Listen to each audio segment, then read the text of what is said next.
First on BBC One.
Good evening and welcome to episode 44 of the History CV of Britain. I'm your host Paul, and in this evening show I will be talking to one of my favourite guests, Marchell Abrahams, on the possibility of Troy being in the Gog Magog hills of Cambridgeshire.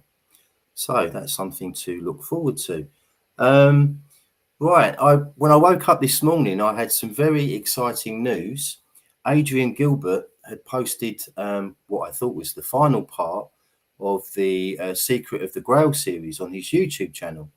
I've seen it and it's absolutely brilliant. But I was quite surprised that he'd uploaded it to YouTube, because all the previous episodes are on or are in his Invisible College. So I'm not too sure how long it will be up on YouTube to watch. So do make sure that you go and see that at some point in the near future, because it's absolutely brilliant. He's really clarified a lot of information, conflicting information on that particular topic. So it's highly recommended. Just a couple of other quick things to get through. I've been reading this book now for a couple of weeks, and it's quite astonishing. It's solely focused on a key event in our history. Bede describes it, of course, as the Adventus Saxonum, which is the Saxon invasion of Britain, which took place in the 400s, the first half of the 400s. A word of warning, I would say that this book is not for beginners or novices in this history. There is so much information covered in this book. It's quite incredible. I've never come across a book like it in my life. So I get through a page or two and then I have to look stuff up, because there's things in here, certain things like all sorts of names regarding the Roman military, parts of Britain that the Romans referred to that I haven't come across, lots of characters in the history of this period that I hadn't heard of before. So it's been very much a learning experience reading this book, but nevertheless, it's absolutely fantastic stuff. It really is an opus. And I'll be talking to the author next week on the CV, so Tony Sullivan. So I'm really looking forward to that. And I will be trying to get to the end of this by Sunday. But it's not the sort of book that you can just plow through. Not for me anyway. You know, it's something that you have to really, go through steadily. So, but I'm really enjoying it. It's and it's fantastically well written and well researched and highly recommended. Okay, right. Next up, last thing before I bring our guest on, I think, is a few days ago, I received this, which is the new edition of the newsletter of the Network of Lay Hunters. And it's a great edition, this one. We've got articles in here from this evening's guest, Marchell Abrahams, and she's written an article on Albine, and it's great to read some fresh Marchell words, and she's still investigating a lot of this stuff a lot of the Albine history and the migration to Britain that took place 1500 BC, I think it was. Highly recommended. There's also at the back, there's also in memoriam an article written by our very own Hugh Evans on the ancient meteorologist John Neal, which is very, very good. And he's even mentioned me in it as well, which is nice. And there's articles by Lawrence himself, Druid Lawrence. There's an article by the mysterious and enigmatic Maria Wheatley, The Secret History of Stonehenge, Part 6, Woodhenge, Sound and Movement, which I haven't got around to reading yet, but I will do. That sounds very interesting. So I think the link for this magazine, if I remember rightly, I put it underneath the video. It's a quarterly. Is it quarterly? I think it is, yeah. So each issue is only £2.50. So it's an absolute bargain. So I highly recommend you sign up for it. And you get lots of information about the coming moots that Lawrence takes people on. As you can see there, that was the one in Sussex about 3 months ago. I think John of Tadley is in there somewhere in that photograph. But it's a really great newsletter, and couldn't recommend it any more highly. So do check it out. Right, bear with me a minute. I think that's it. So just before I bring on Marchell, I will just quickly see who is in the chat box this evening. Some very exciting news coming up, by the way, to do with this show. So keep your eyes peeled. I can't say any more than that for the time being. Dialer-Rod, that's Merlin's boy. I do my research. Good to see you, Dialer-Rod. He's mostly incognito this evening. Wow, how very mysterious. Stephen Lashbrook is with us. Good to see you, Stephen, as always. And I've received a question from Dialer-Rod there, which I will try and remember to look at before we finish. Well done. He's put the question in capitals. Well done, mate. Bullseye. I don't know why Stephen has mentioned bullseye. I hope I didn't do that last week. Excuse me. I've got into the habit of watching reruns of the old quiz show Bullseye while I eat my dinner during the week.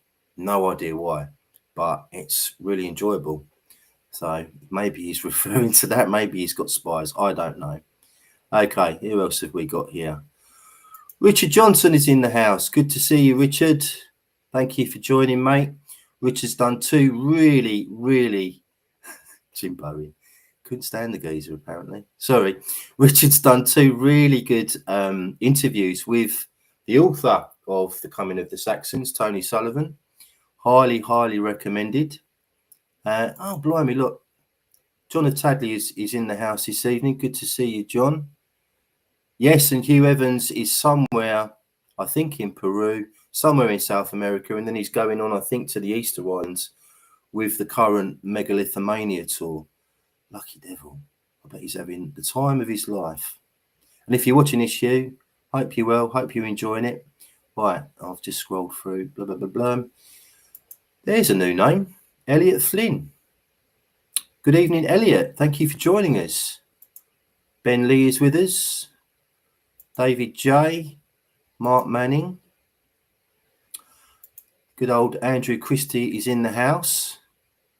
Melissa Campbell is with us, who has an amazing YouTube channel. I can't get my words out this evening. What's going on? Mercurial Pathways, which I highly recommend. What You Say. Good evening, What You Say. Lord Batty. Good to see you, Lord Batty. Okay. Brian Duckfield is with us as well. Wow, we've got a few in tonight. That's really good to see. Agatha Velvet is here. Shall I try to pronounce this name? No, but you're very welcome. Thank you for joining. Meg W is with us. And there's my old mate in California, Gabriel Guitar. Good to see you, Stinky Paradox. Hope you're well, mate. Okay. Right, so any questions tonight, please put them in capital letters so you don't have to watch me doing that all the time, because no one wants to see that. I do think it's time to bring on one of my favourite guests, one of my favourite authors, one of my favourite people. Oh, wow. Gosh. Good evening. That's a right. Yes, I'm good at those. Okay, so Troy in the Gog Magog Hills. This is something else. So I've been researching and reading up on it. I've read your passage. Chapter 8 is in the Albine section, part 2 of the Great Migration. So I read of that. I thoroughly enjoyed it again. But if it's okay with you, Marchell, I'd like to start this evening by asking you about something that I saw in the acknowledgements of this book. Oh, yes. Which you start by saying, Alan Wilson and Baran Blackett, who with the late Linda Goodman, an American astrologer of luminous insight, started me on my own journey back to true British history in the mid-1980s. And you also go on to mention Adrian Gilbert, Robert Temple, and Iman Wilkins, who wrote the book Where Troy Once Stood, which is we're going to focus on tonight. But first of all, could I ask you about how Wilson and Blackett influenced you? Because they've passed away now 2 years ago, and yet they still caught a lot of attention, a lot of controversy. So how did they influence you with your own research and writing? Well, it was like for a lot of people, the Holy Kingdom that really grabbed me 30 years ago now. And I'd read a lot of what you might call alternative historians and histories. I started with the Holy Blood and the Holy Grail. And no matter what you think of the conclusions, myself, I think they were stitched up because there's a lot that went on at Rennes-le-Château that has the ring of authenticity to it. Not that I've studied it, but I started with that book, and then I went on to all sorts of other things, including Linda Goodman, who we're going to talk about in a moment. Not that she was an historian, she wasn't, but and then I found the Holy Kingdom, and I was particularly struck by it because not only was it an alternative history, but it was an alternative history of my country. And, you know, Robert Temple talks about Africa and Egypt, and Graham Hancock talks about Egypt and Ethiopia, but this was about Britain. And so I bought a copy, and I was entranced by it. And I was entranced by the way Adrian Gilbert brought the research, the dense and astonishingly detailed research of Wilson and Blackett up to a level where it could be publicly, I hate the word consumed, it makes one sound like I don't know what, but where it could be absorbed and talked about and understood. So I read that book, and I read it, and I read it, and I thought, well, look, let's have a look on Amazon, because I was just getting used to the internet in those days, and see what else they've written. And I was thrilled to find the Ark of the Covenant, the Trojan, this is the first edition, the Trojan War of 650 BC, and not the big black books, because by then I don't think those were for sale then. But so I bought a couple. In those days, they were only £25 each. And Moses and the Hieroglyphs I didn't buy, so I bought a couple, and I thought, this research is absolutely astounding. And by that time, I was already beginning to write a book which became the basis for the Great Migrations, and is also the basis for finding the Phoenix, and indeed God's Body, which is going to come out at some point in the future, if I haven't gone into a bin. And I called it Ye Gods and Little Fishes. And I found that it didn't turn into a book. It was just it was just a research sort of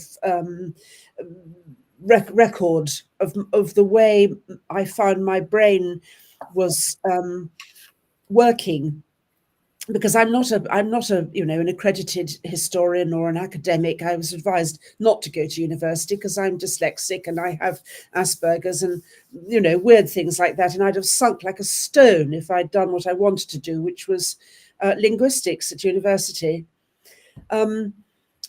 But I found my brain worked the other way, and I started with etymology, which is what my father taught me the rudiments of when I was about 7 or 8 or so, and he taught me where words came from. And this seemed like a really helpful way back into the past, because not only was I finding connections between words, but I was seeing spiritual dimensions to those connections. And so the thing grew and grew. And then I tried to get hold of a few more Wilson and Blackett books. And I found they'd gone up to about £900. And I don't understand why in those days. Mm. And so that was the end of that. And then years later, I tried again, and I found that they were being republished by a small outfit in Southwest Wales called Cambridgeshire. So I bought Moses and the Hieroglyphs, which I'd long wanted. I think it was that. And I got the most enchanting handwritten letter back from Ross. And that, I think I've told this story before. We went to stay with them. We were going to be there for 6 weeks or something, so that he and I could do some work together and chat and, do a couple of interviews, which we did. We ended up staying for 8 months, and it was brilliant. And I was immersed. I became immersed in other Wilson and Blackett works, because, of course, he was re-editing the Trojan War of 650 BC, which I made him write the index to, and he never forgave me for it. Frightfully funny.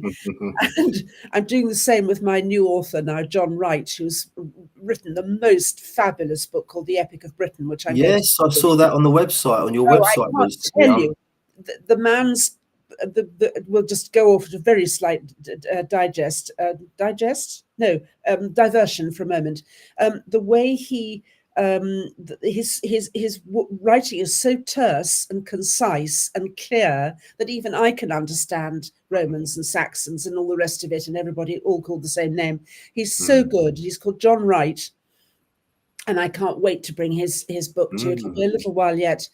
But anyway, so there I was, knee-deep in Wilson and Blackett books, and the more I read, and of course, when you're a proofreader and copy editor, which is what I trained as, I was a legal proofreader, you've got to know whether a comma should be upright or italic. So I have the eye of a hawk for mistakes and, that sort of thing. But what I did not find in them was an academic dryness. Their work is so rich. And so it has the hallmarks of something which to me is enormously important, and that's likelihood. Is this likely to have happened, given the circumstances? And they fitted that bill very, very well. And so I just read everything I could of theirs, and then we got the big black books, as Ross used to call them. And I can't pretend I've read every word of those, because by then I was knee-deep in the Great Migrations. And I'm a frightfully slow worker anyway. And these books which Angie's bringing out, God bless her, are really worth their weight in gold. So anybody who hasn't read the second edition, Ross's editions of Wilson and Blackett, snap them up. They're not expensive, £25 or so. Brilliant. Okay, but why are they so divisive, do you think? Why do some people just completely shun them and say it's not worth anything?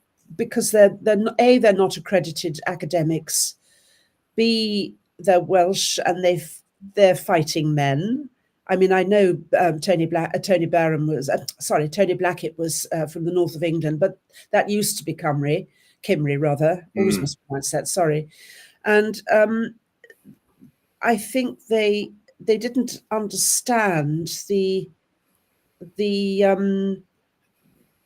attitude of the academics who they contacted with their researches and their findings, because neither of them was an academic, and they didn't understand just how jealously an academic guards his or her reputation and future, moves up the academic ladder.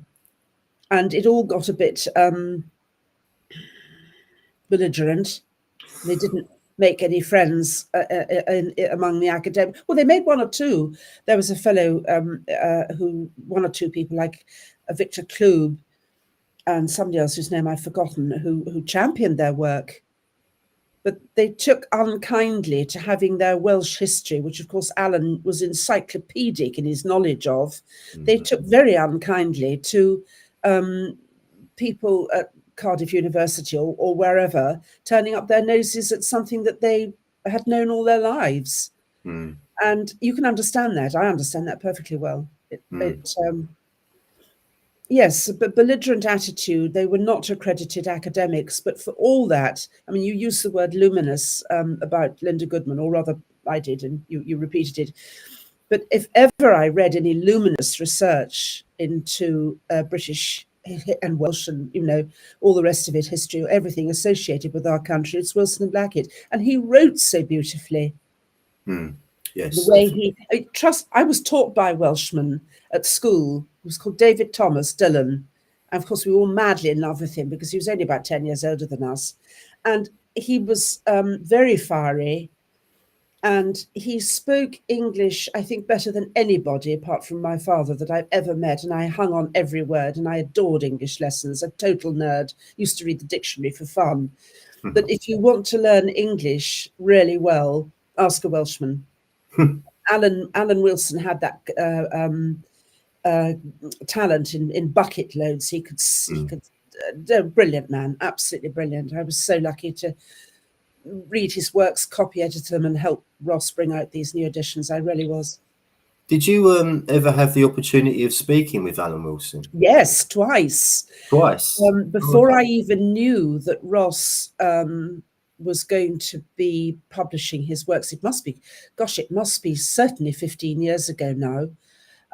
I sent off for one of their books, and it came back with a very nice handwritten letter, I think from Alan, with his telephone number. And then I was looking for another title. So I rang up and I said, "Have you got this?" And he said, "Alas, no, we haven't." We talked for 45 minutes. And that was a huge treat for me. And then, sad to say, the other time we talked was the fortnight that I was with Angie and the boys when Ross died. And Angie she didn't want to speak anymore, so she gave the telephone to me. And we talked again for about 20 minutes. He was devastated, poor man, as we all were. Of course. So yes, I have spoken to him, and I shall treasure those conversations. Really, lucky me. Yes, wonderful stuff. Okay, and what about Linda Goodman? Well, I tried again 40 years ago. I tried to become an astrologer, because I could sense that the movements of the planets and the stars and their different positions must have an electrical effect upon us. We are electrical beings. And so I started through the White Eagle Lodge, which is an amazing outfit in Hampshire, to do their astrology course. But this was in the days before the internet, and I was hopeless at the mathematics. I couldn't tell a 2 from a 7 or a 3 from a 5 or an 8. But I never lost my interest for it. And then one day I was in W.H. Smith's summer. I used to temp a lot in London, mainly in publishing, but also in finance, which is fascinating. It's another interest. And I picked up Sun Signs by Linda Goodman, and incredibly American it was, but she really nailed particularly how the different star signs, sun signs rather, react with each other. She nailed it. And I thought, this woman really knows what she's talking about. So I bought her star signs and her sun signs book.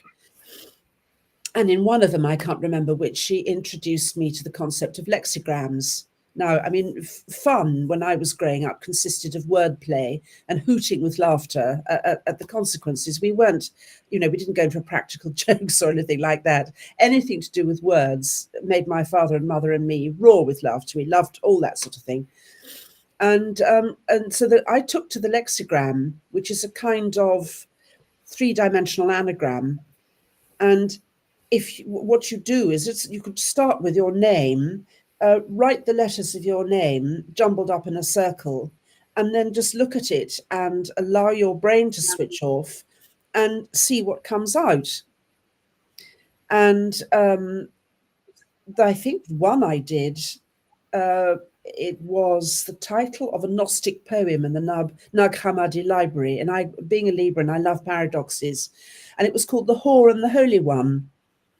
So I did that huge lexigram, and out sprang the word tetrahedron. I thought, tetrahedron, that sounds familiar. It's another word for a pyramid, which is a symbol of perfection. Oh, wow. Okay. So after that, I was totally hooked on lexigrams. And I have found it, especially with the more esoteric aspects of my writing, less so with the Great Migrations, because that was more historically based, but certainly with God's Body, and to an extent with the Phoenix, lexigrams have been invaluable in revealing what you might call the inner spirit of a word or words or a name, a place or whatever. And absolutely fascinating what reveals itself. Sometimes nothing reveals itself. And then you go and look at it, I don't know, 3 weeks later, and out it jumps, and you think, why didn't I see that? And the answer is because you weren't ready to see it, or more likely, it wasn't ready to reveal itself. I mean, it's like, who was that fellow? Oh, brain, straight in one ear, out of the other. He wrote, God, I'm absolutely hopeless. Anyway, there was an amazing writer in the 70s, I think, and he wrote a story. He personified reason being locked up in its own brain. The man is locked up in a grey room with cells, quite literally cells, and his muse visits him from time to time, and he tries to pin her down. And she refuses to be pinned down. She'll come when she wants, and she goes when she wants. And sometimes she just looks around the door at him to tease him. Sometimes she spends half an hour with him, and he starts to get the germ of what she's trying to give him. It's absolutely brilliant. Oh gosh, I wish I could remember the name. He wrote a book called The Maggot, I think. If anybody knows who I'm talking about, for God's sake, rescue me, because I can't remember. Who wrote The Maggot? Let me have a look. So that was Linda Goodman, and I'm sad to say she's dead now, but her book, I think her books are still available, and I really recommend them. If you can get past the galloping Americanisms, her insight is absolutely astonishing, really. The book you mentioned was called Sun Signs, is that right? Sun Signs, and then there's also Star Signs. Okay. And I think Star Signs is a whopping great tome, and in it is the examination of exactly how every star sign fits with every other star sign, and the challenges they can expect to find, and that sort of thing. Highly recommended. Wonderful. Okay. Right, on to our subject matter for the evening, Troy and the Gog Magog Hills. Oh, yes. Before we get stuck into it, what are the best sources, Marchell, for researching this information? Well, I winced when I saw this question, because I really, apart from this fellow, and look, I've managed to get my screen the right way around. Well done, you've done it. Congratulations. Apart from this fellow, who it was my Bible. Yes. The other person who knows about it, I'm afraid, is me. which is an awful thing to say because Really?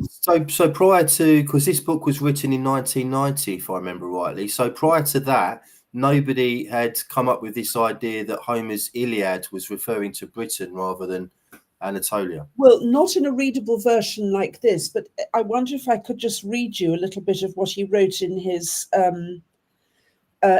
introduction to this, because it shows that from Thucydides onwards, people, and I know this is another question, so I'm jumping in with the answer right now. He says, someone reading the Iliad for the first time with no preconceived ideas would not, on the evidence of the text, locate the theatre of war in the Eastern Mediterranean, if it were not for a number of familiar place names, which of course the Trojans took out there, rather like Christchurch in New Zealand was taken out from England. As there is mention of tides, a salty, dark or misty sea in a climate of rain, fog and snow, as we know all about because it's winter coming on. But how could I find out more about the Trojan War, he said. Even the earliest Greek historians lived too long after the conflict to be able to confirm its authenticity. But Thucydides was very taken by the lack of topographical evidence at Hissarlik and on that plain, the Troad, the Anatolian Troad, I'll call it, and he decided that he would do his own research into it, as did a number of other people, because they felt that it didn't work. It just the topography was wrong, the climate was wrong, and there were others as early as 1790. A fellow called Wernsdorf thought that the stories about the Cimmerians, one of the peoples mentioned by Homer, were of Celtic origin. And then there was, in 1804, a Monsieur H. Vosges, V-O-S-Z, believed that the Odyssey most probably described certain landscapes in the British Isles. And in 1806, C.J. de Grave arrived at the general conclusion that the historical and mythical background of Homer's works should be sought not in Greece, but in Western Europe. Okay, wow. I think what happened was, after the fall of Troy on the Gog Magog hills, and again, I'm anticipating a question, those who did not go and found Troy Navant, New London, New Troy, London, in other words, stories out to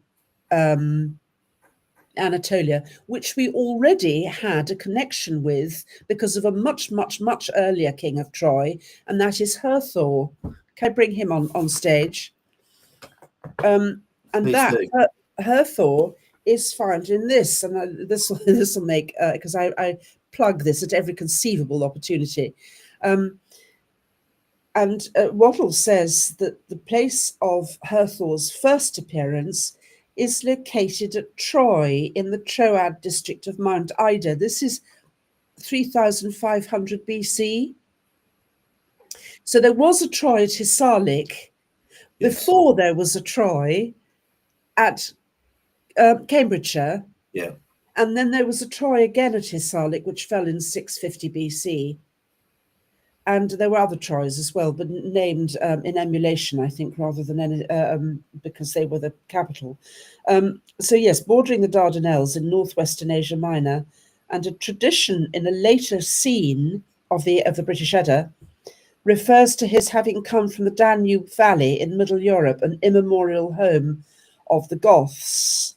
Now, the Goths are the tall men with fair hair, ruddy complexions, who are very keen on the cross of St. George. They sacked Rome in 410 AD, didn't they? Or was that the Visigoths? Anyway, this is... Sorry, go on. No, I don't know. I mean, that's a bit late for me. But the point is that the Danube Valley is riveting because that's where the Vincher script comes from. And I was able, with my very limited knowledge of Coilbren, to translate a word in Vincher script using the Coilbren alphabet and translate it into English. Interesting. So it looks as though we have 3 Troys on our hands and three Trojan Wars between 5,000 years ago and now. Okay, brilliant. Okay, let me see now which of my questions you've now answered. Sorry about this. Right, okay. So I was going to ask you next, what reasons are there to think that Homer's Iliad is referring to Britain rather than Anatolia? Well, you've sort of answered that now, but I think you also mentioned that there were at least some passages in Homer's Odyssey that also refer to it being more of a British place than a Anatolian, if you like. Yes, and that is in this. Obviously, I couldn't. I had to be selective about what I took. I had to stick to Albine and the Iliad, really, for the Great Migrations. But I know that Wilson and Blackett have got this wonderful book about the Odyssey out, which conflicts with this. But that's rather joyful, really, because people can make up their own mind. And what he has to say about it is incredibly interesting, but equally what Wilson and Blackett have to say about it is very interesting. So I refer you to Imam Wilkins and Wilson and Blackett for anything about the Odyssey. Yeah, the cheapest version of that book I can find online at the moment is around £60, unfortunately. So Ooh, it's on my Christmas list. Yeah, I know. It was only published in about 35 years ago, I think. It's relatively. Yeah, I know. But it's very, very important. I would say that this and where am I? Gosh, going backwards. And R.W. Morgan's book, The British Cymry, are yes, I've got to read that most one. important books about, and the Holy Kingdom, of course. The most important books about it. Oh, I forgot to mention Morgan as a source. He really, on the background of the 3 Pacific tribes, the Cymry, the Loegrians, and the Albans, the Scots, Morgan has no equal. He's wonderful. Relied on him heavily. Okay, thanks for that. Brilliant. Okay, so who was actually occupying Troy in the Gog Magog Hills? Who attacked them?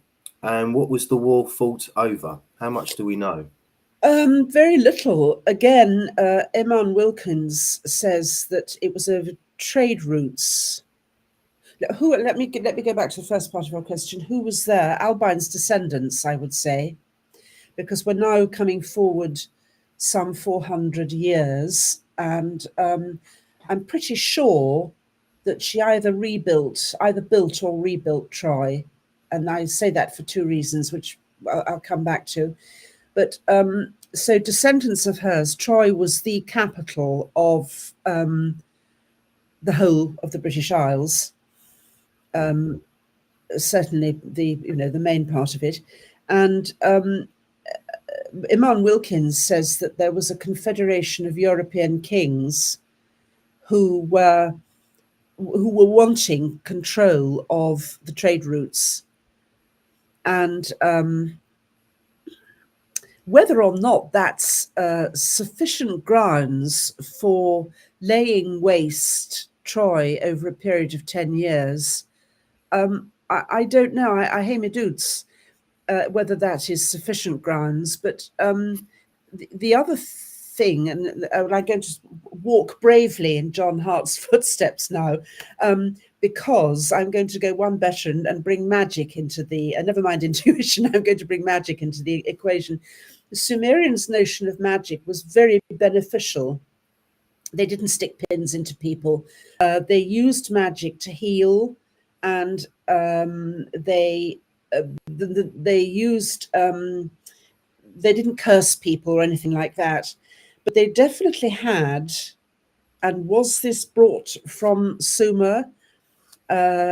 Ultimately, I don't know, but they definitely had powers which maybe the Confederation of British Kings didn't have. Every society throughout history has its psychics and its shamans and its magicians. It's only the West that's forgotten how to use the talents of these people. They're still around, but is the West has forgotten how to make use of the talents, and indeed how to look after shamans and their magicians.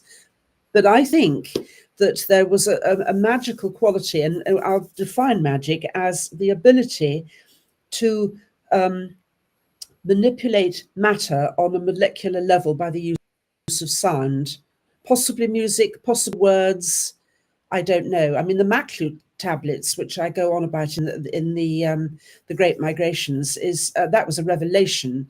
They're incantations and that sort of thing. But it's the the relation of the word Maklu, Maklu, which is a Sumerian word, to the Welsh word Fagli, which means I think, gosh, I've forgotten at this late stage.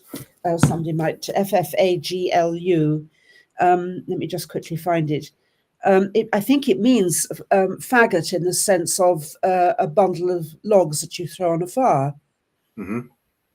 And sacred fire has always been sacred, as we know. So that was an amazing thing.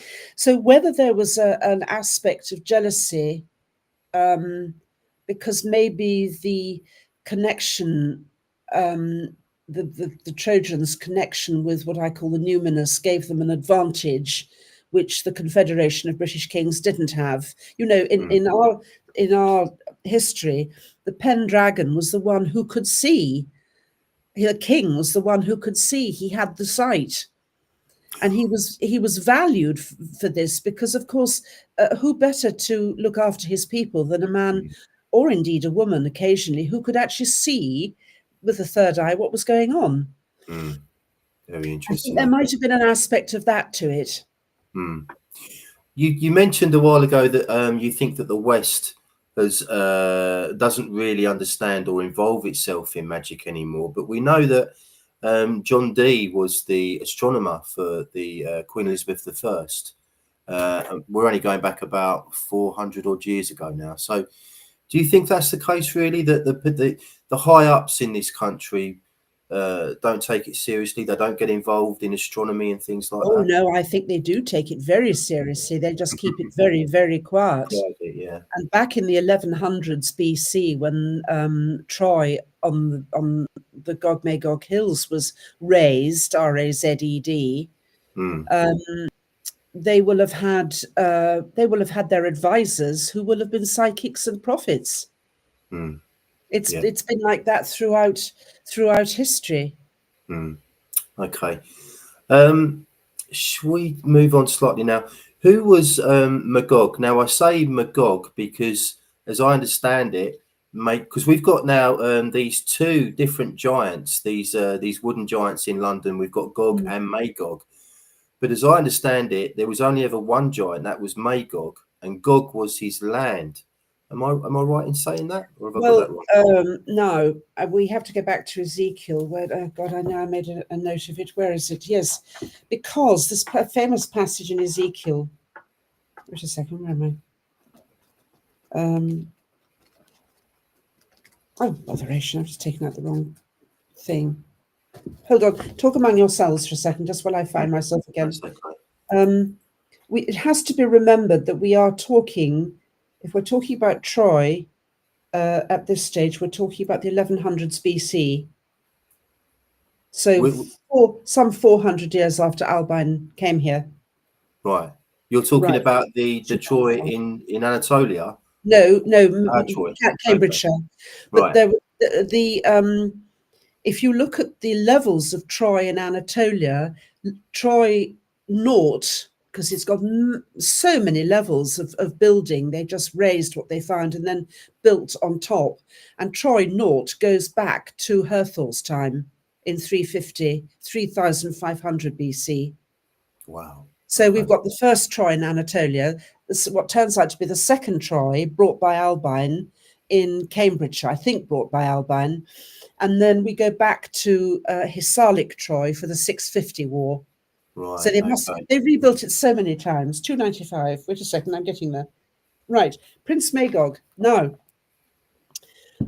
he's given, and I have to apologise about Samathes. I said he very grandly. I said he was mythical. He's not mythical at all, but he appears at the British king list when he shouldn't, because he was king of an area that stretched. I think it was from the Pyrenees to the Rhine. So he shouldn't have been on Holinshed's king list of the Britons, but he's certainly not mythical. So I apologise to him. There he is, Samathes right at the top. Not mythical, but not a British king. Yeah. Right. Okay. No. And he goes back to 2056 BC. Wow. That makes, I think I managed to make that make mathematical or arithmetical sense. What I didn't take into account was the fact that after the flood, the lifetimes seem to have shrunk dramatically. You have Methuselah, who was the best part of a millennium old, and then after Noah, the ages, what do we call it? Timeline of man shrinks rapidly down to the normal 70. But you asked me about right, Son of Man, set thy face against Gog, the land of Magog, the chief prince of Meshech and Tubal, and prophesy against him. And I'm reading from my own work here. This passage is universally interpreted as though Gog were king or leader of a land called Magog, but the rendering is completely the wrong way round. Ezekiel is warning the Son of Man to set his face against a land called Gog, belonging to Magog. And Magog we see here was Magus, as he is here. He also appears as Mago, who's second in the list. Once this is grasped, it shines an entirely different light.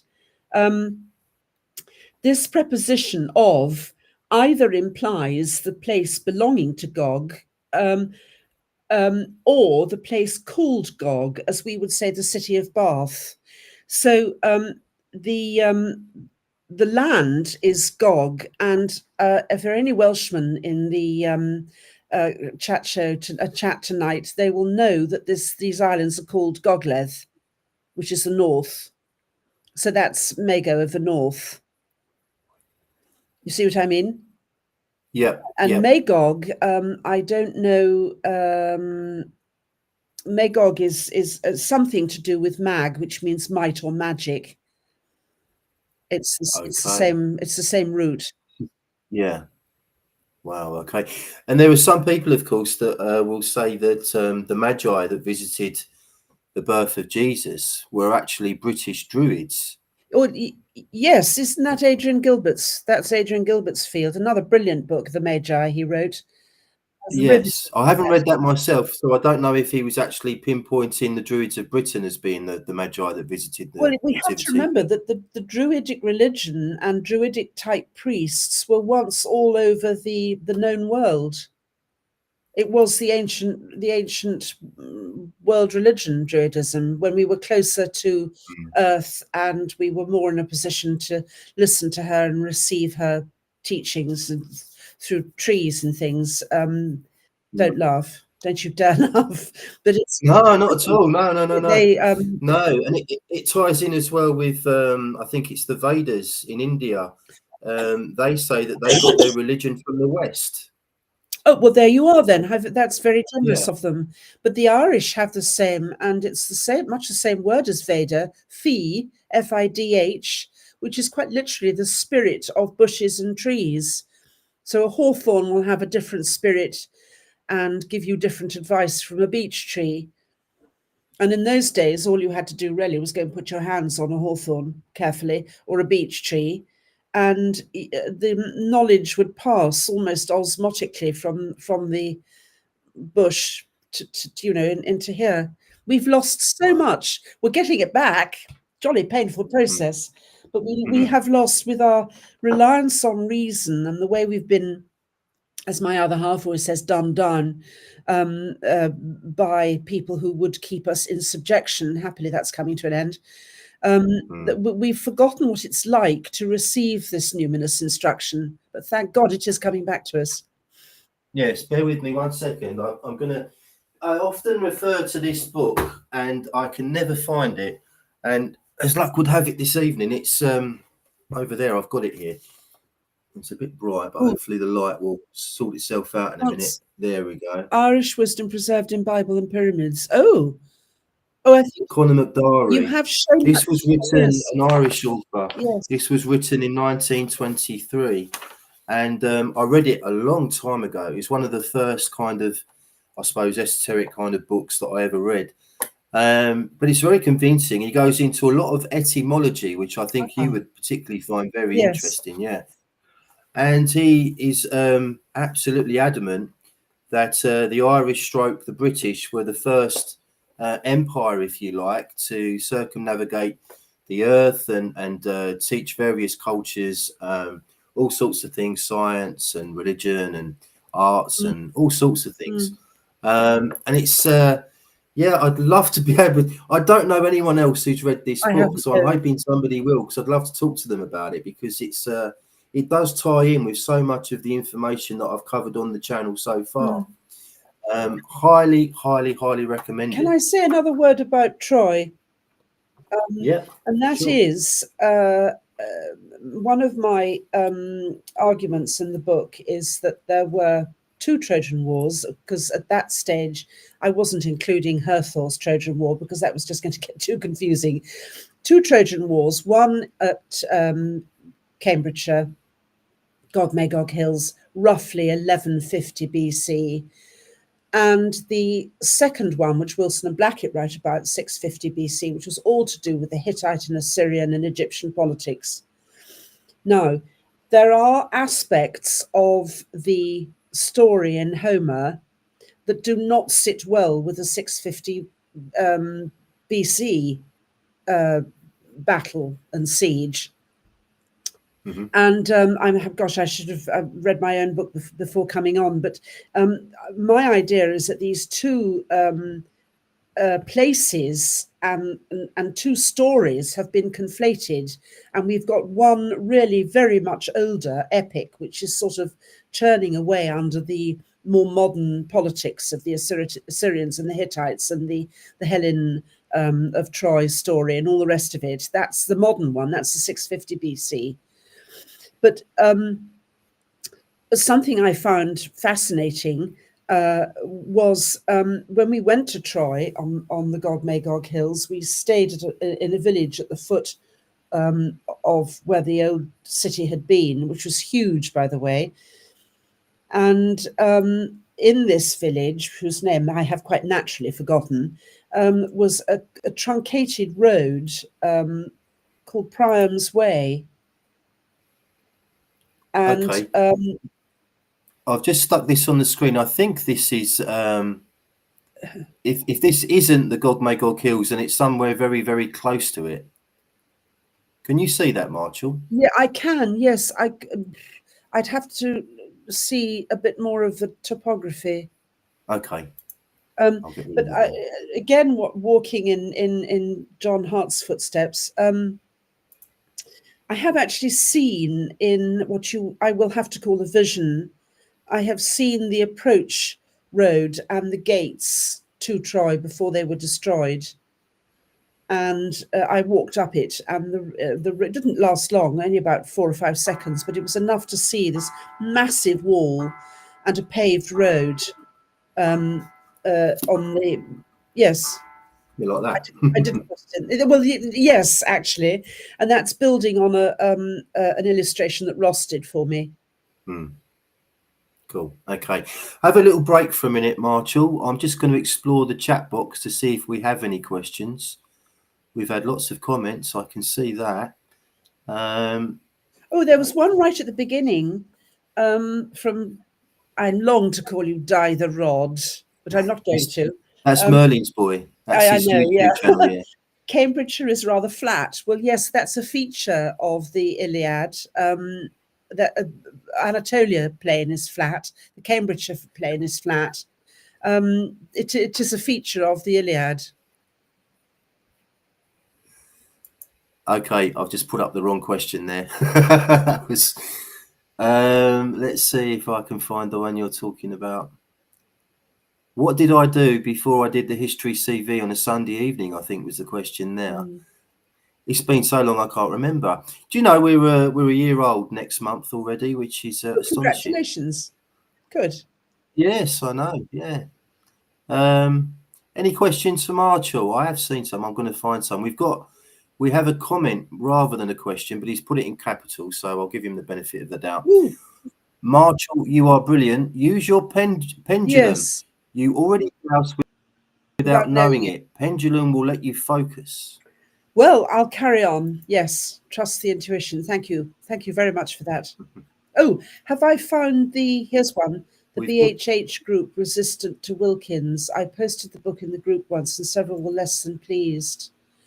If that's Facebook, I've been kicked out of Facebook, which I wear as a badge of pride. So I'm afraid I can't answer that. No, I mean, when I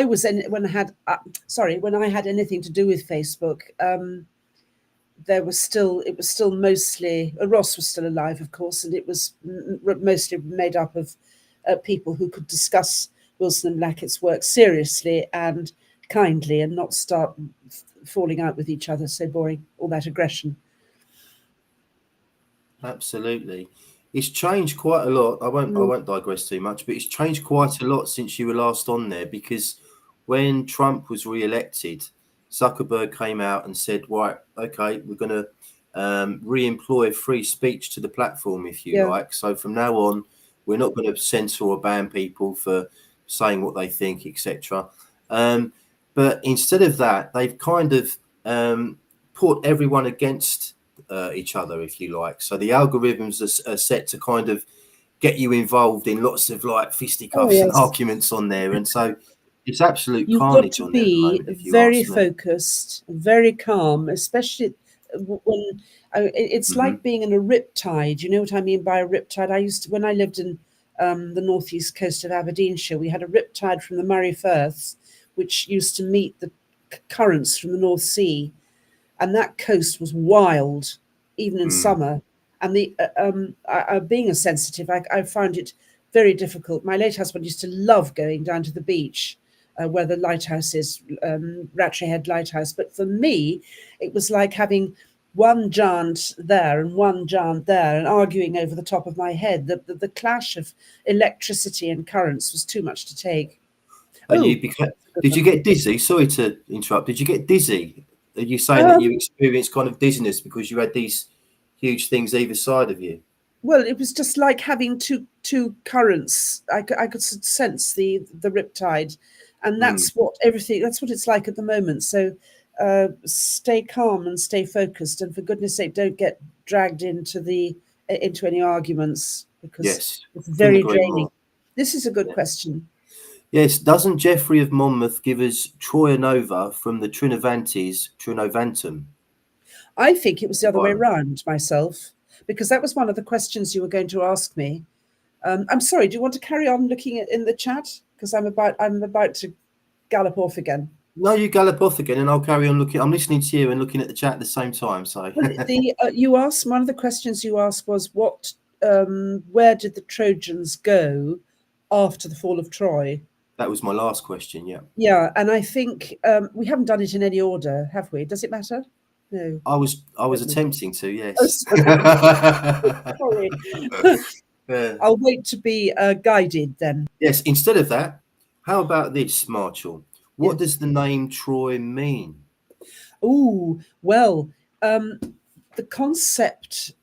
Wait a second, I'll go back to the beginning. Again, in Iman Wilkins' book, he cites a fellow called Kerenyi, who I think is an historian, who says that the word is from a verb, not Latin, truare, which means to turn. I don't know in what language, he doesn't say. And that immediately made my whiskers twitch, because the concept of turning is a very godly one. It's like the ladder of DNA, which turns. If you've got this twisting, turning thing is a theme, appears throughout the British story. And I think maybe that's possibly what the Confederation of Continental Kings was jealous of, because it was the Trojans who had the ability to make things happen, and they didn't. Something like that.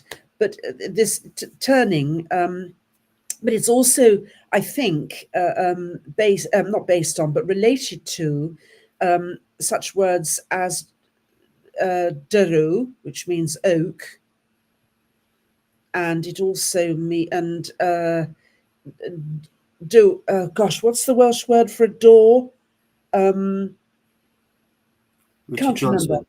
It has the main thing is this turning thing, which is the basis of life. It's the spark of life itself is what turns. Wheels within wheels. Yes. Yes, exactly. Okay, brilliant. Okay, question from Richard Johnson. Were there literal giants in the past? Wow, that's a big one. Well, if you think about it, Corineus, who was one of Brutus's lieutenants, must have been himself a very, very big man to be able to fight with a giant, Gog Magog, and throw him into the sea. So yes, I think there were giants in the past. I mean, for example, if you go, there used to be a marvellous place, a newspaper museum in Colindale. And when I was doing research there, they had real newspapers that you could take out and read. Now it's all been digitized, so of course they can choose what you see and what you don't see. But if you look at the internet, and yes, I know one's got to be very wary of it, but any channel that deals with the subject of giants will quite often show newspaper cuttings and headlines from, let us say, 50, 80, 100 years ago, where these enormous leg bones are dug up. And the unfortunate farmer, or whoever's land it's found on, he trots off to the Smithsonian and he gives him this whopping great bone, 3 feet long, and it's never seen again. Never seen again. Exactly. Yeah. Well, yes, I think there were there was a custom, certainly not begun by Elizabeth I, but she had a giant doorkeeper whose name was Daniel. I know Charles II had a giant doorkeeper. Oliver Cromwell also had a giant doorkeeper. You mentioned that in this, which is quite incredible, because that's very recent, relatively speaking. So that's amazing. There's also a theory. I don't know if you've come across it before. I'm digressing again. Sorry about this, but that dinosaurs never existed, and people say, mostly on the internet, that the dinosaurs you see at the Natural History Museum or wherever it might be around the world, they're actually mock-ups, if you like. And they say that the real bones are they're kept hidden away somewhere safely. Have you come across that idea before? I have, but how then, if you go to England's Jurassic Coast, and I quite like watching people knock stones apart and they find trilobites in the middle. I mean, how do you explain that? I know it's not a dinosaur, but I don't know. There's a lot of revisionism going on, and I have to be very, very careful about what I see, because it's too many interesting avenues to dart down. Yes. I think it was Michael Cremo that recorded that human bones had been discovered in rock in South Africa, and they date back millions of years, apparently. So there's all sorts of strange things and anomalies that go on like this. There's something I'd like to say about the name of Homer, if I may, and that is, I don't believe he was a person. I believe Homer is a misunderstanding of the name Cymru. Really? Yes. Okay. If you think the structure of the word is so similar, and I think what it was is like the British Edda. The Iliad is a collection of tales told about the Cymru by the Cymru. Wow. Okay. And they were taken out to or taken out to Anatolia, and they're written down with the with the alphabet we gave them in about 800, somewhere 800 BC, somewhere around there. Is there much recorded on Homer? No, nothing. Nothing at all. Nobody knows where he was, where he came from. Unlike, Socrates or Plato, I think we know which family Plato came from, and that sort of thing. There's nothing known about him, and that's usually quite a red flag, because if nothing is known about a person, I don't think they were written down. They were definitely oral. The Iliad, and I think the Odyssey too, but certainly the Iliad was definitely oral. It was designed to be, if it's anything like the British Edda, it was designed to be put to music and listened to, because you learn. You're a musician, you learn much more quickly if the words you're trying to learn go with music. Definitely. Well, the whole pattern of the original Greek, which I'm afraid I can't read, is based on this very, very old Dumpty Dumpty Dumpty Dumpty scansion or meter, which is very easy to learn, especially if it goes to music, and it far predates the writing down of it. And there are bits that have been added since, so that's why I think it was taken out. It was taken out there after the after the fall of Troy in about 1150. Fascinating. Okay. Question from Melissa. And she's asked, what is the earliest mention of the Gog Magog hills? Well, good question. They've been called that from a time immemorial. Nobody knows how old it is. So you can. I'm sorry, I can't answer that more definitely. If we're talking about Magog himself, or Magus, I think. Magog. He presumably goes back at least 2,500 years BC. Something like that. Yeah, something like that. No, 2050, I think it was.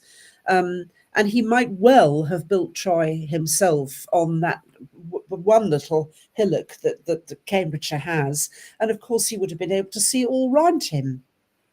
It's a marvelous defensive place to build a city. And again, Iman Wilkins goes into the topography of the place and the names of the rivers as well. For example, the Scamander, famous Scamander, he identifies it. Gosh, again, where did I put it? With the, here we are, Scamander. He identifies it with the Cam, hence the name of Cambridge. Yes, River Cam, yeah. And I was thrilled to be given by my intuition the source of the name Imbros, which is, here's, if you can see that, Imbros is there. Just and about, this sort of scrawl here is the Welsh word, which again came to me in a flash of lightning, Imbrasiliad, which means indwelling, immanence, or presence. So there was something very, very important that came with the Sumerians to this part of England. And gosh, I mean, I could, when we talked about Albine, I mentioned the Lady of Shudder, and Shudder was the deity from Bashime, which is her husband was king of. And then we've got Shudi camps, and it's and the camps, the villages called castle camps and Shudi camps are at the base of where Ross and I had great fun plotting out the walls, or where the walls of Troy might have been, rather inexpertly. Wow. Okay. One more question before we return to my questions. This one's from Stephen Lashbrook, who has said, "We have lost many a mystical creature and Yes. telepathic connection with them. Ride them into battle, etc. But definitely Oh, no well, I mean, dinosaurs." I don't know. I don't know. Oh, Dragons, I love Marshall? dragons. Yes, of course we must have dragons. It's Were they possible actually that these things real? are on a plane of existence which is just out with our Wow, present that's ability to exactly what I see think. or Yeah. perceive. Mhm. Otherwise, had they been made up by the brain, they'd have gone long since, because nothing made up by the brain lasts forever. So I think they're on a separate plane of reality, quite close by. There's a guy called Cliff High. I don't know if you've ever come across the name before. He was the inventor of WebBot, which is a sort of a computer program that predicts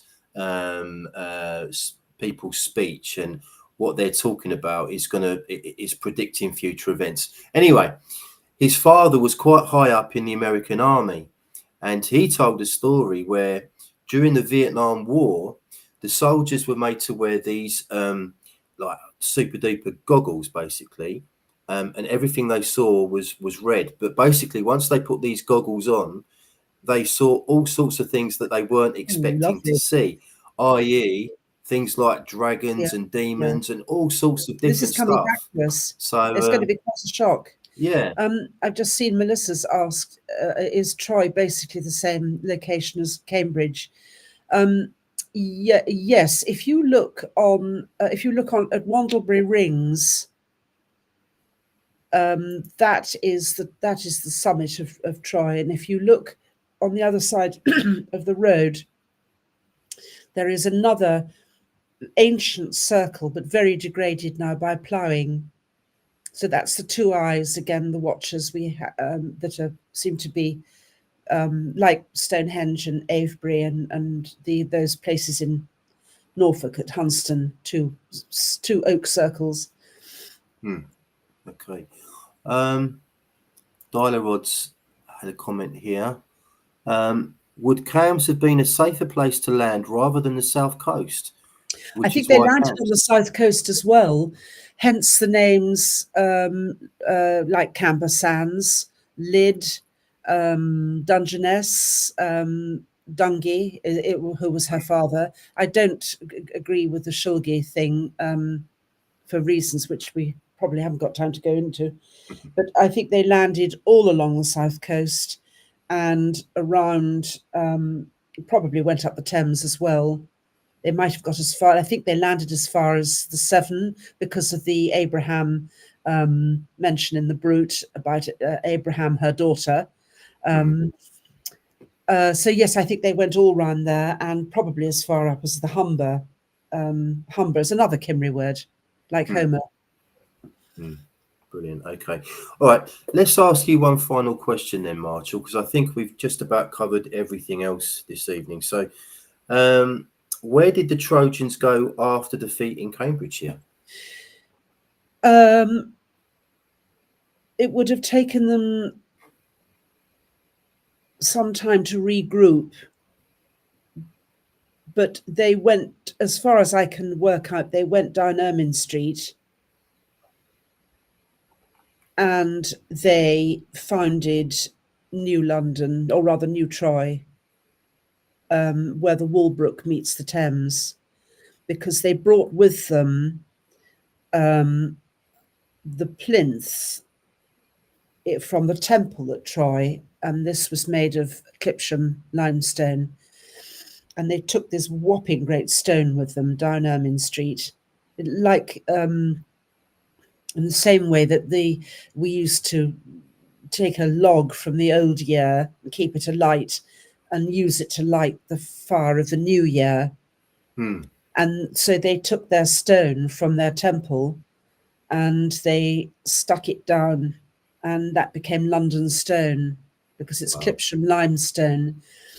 And I'm pretty certain, let us say 98%, that I'm right about this, because there is no geological formation of limestone anywhere near Anatolian Troy.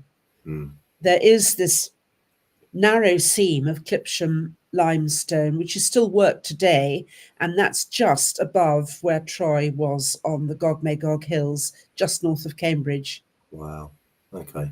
That's So very I can say, I think probably with 98% certainty that London Stone came from Old Troy, and they planted it in the ground, which became Cannon Street. And already by the Roman era, the Walbrook was very, very choked up. And that doesn't happen overnight. It was a mighty rushing river, the Walbrook at this time, also tidal. So it was scoured twice a day, like the Thames was. And okay, the area was much marshier then, but that was on the right bank. The left bank was less marshy. And so this area, this river, the Walbrook, would have been scoured twice a day, and all rubbish thrown into it would have, or most rubbish thrown into it would have been got rid of. And yet the Romans found the Walbrook was completely silted up with rubbish. So that must have gone on over a period of centuries, I would say. And of course, going back to the Gog Magog hills, farmers and various other people have dug up lots of bones in that area surrounding the hills, haven't they? Found all sorts of artifacts. And Wilkins is very good about the number of the overwhelming number of spearheads and skeletons with battle wounds and bits of armor and that sort of thing. That is not something I've gone into because I didn't really need that for the Great Migrations. But oh goodness, this whole thing needs to be very deeply gone into and discussed. We just had a comment from Meg, who has said, wasn't it Ross who talked about the Troy ploughing system? I don't remember. I didn't know there was a special Troy ploughing system. Okay. I'm afraid. So sorry. We'll look into that. Thank you, Meg. And one final comment for this evening from Stephen Lashbrook, who has written, night vision headgear is now only available in green spectrum now because of what soldiers saw in red spectrum. Ooh, well, that doesn't surprise me. There's somebody backing up my story. That's a Cliff High story. It's probably on the internet somewhere. And the way he tells it, it goes into an enormous detail about what the soldiers saw. So it's a very, very interesting story. Yes. Okay. I think that's just about it, Marchell. So thank you so much for joining me this evening. It's been absolutely fascinating as always. I am very persuaded, I would say, that I do believe that there definitely was something there in the Gog Magog hills, thousands of years BC. I don't know, was it an actual Troy or was it? Absolutely. Okay. Why would they? Why else would there be a monolith of Clipsham limestone set up in the new Troy? Yeah. Why would they do that? Clipsham is nowhere near London, but it is very near Old Troy. Fascinating. Okay. Somebody should do some follow-up work on this, surely, because we only have one book, don't we? And that was we've only got this, and as far as Albine and Brutus go, we've only got this. Prehistory, I mean prehistory, we've got this. So there's a huge amount of work to be done. Okay. Okay, brilliant. Well, thank you so much, everyone, for joining me this evening. Thank you, Marchell. And please join me next week for episode 45 of the History CV of Britain, when my guest will be Tony Sullivan, and we'll be poring over this book, The Coming of the Saxons. So please like, share and subscribe, and I'll see you next week. Thank you very much indeed. I've really enjoyed myself. Thank you. Good.